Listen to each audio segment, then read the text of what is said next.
নমস্কাৰ বন্ধুসকল, জ্যোতিষ ব্লগলৈ আপোনালোক সকলোকে পুনৰবাৰ স্বাগতম জনাইছোঁ। আজি মই আপোনালোকৰ বাবে বিশেষ একো অনা নাই, মাত্ৰ এটা ৰেচিপি লৈ আহিছোঁ।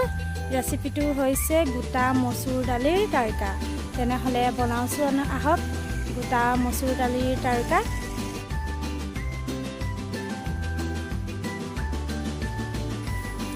গোটা মচুৰখিনি এঘণ্টামানৰ কাৰণে পানীত তিয়াই থৈছিলোঁ। এইখিনি চাওক, এতিয়া মই এইখিনি বইল কৰি ল'ম।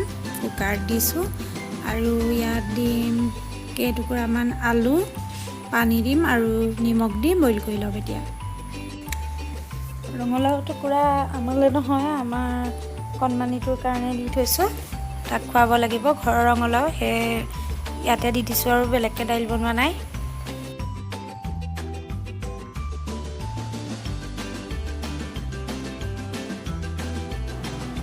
গোটা মচুৰখিনি কুকাৰত দি 3টা হুইচেল আহিবলৈ দিম।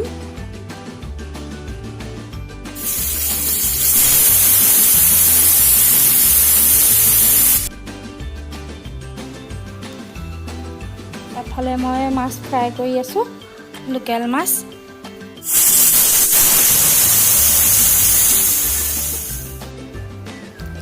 আনফালে কেৰাহীত আন্দাজমতে তেল দি লৈছোঁ। তেল গৰম হ'লত কেইটামান গোটা জিৰা, এখিলা তেজপাত আৰু পিঁয়াজ দিছোঁ। পিঁয়াজখিনি এতিয়া অলপ দেৰি ৰঙা হোৱালৈকে ভাজিব লাগিব।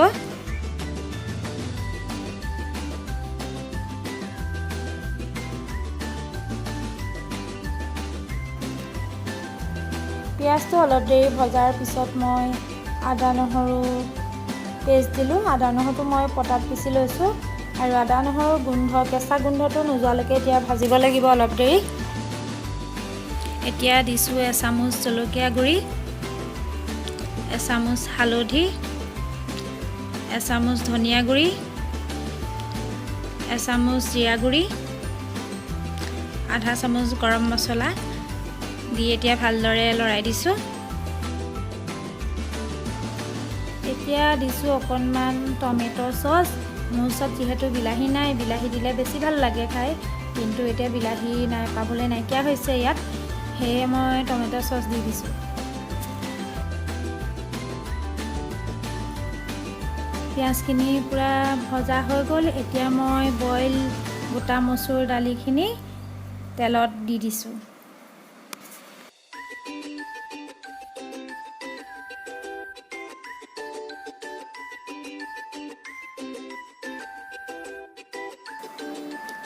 এতিয়া 2 মিনিট উতলিবলৈ দিম, তাৰপিছতে আমাৰ গোটা মচুৰ দালি তড়কা ৰেডি হৈ গ'ল।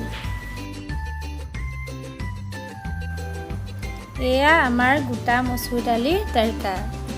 আপোনালোকে বনাই খাবচোন এইদৰে, বহুত ভাল লাগে খাই। মই খাই বহুত ভাল পাওঁ এইটো। টেষ্টি।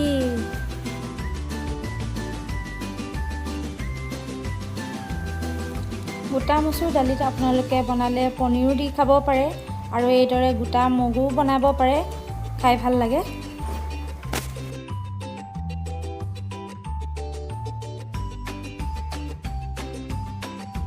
আজি মোৰ ৰেচিপিটো চাই কেনে পালে বাৰু মোক কমেণ্ট কৰি জনাব। লগতে ভিডিঅ'টো লাইক কৰিব, শ্বেয়াৰ কৰিব আৰু মোৰ জ্যোতিষ ব্লগ চেনেলটো ছাবস্ক্ৰাইব কৰিব আৰু মোৰ আহিবলগীয়া ভিডিঅ'সমূহ পাই থাকিবলৈ কাষতে থকা বেল আইকনটো টিপি দিব। ধন্যবাদ।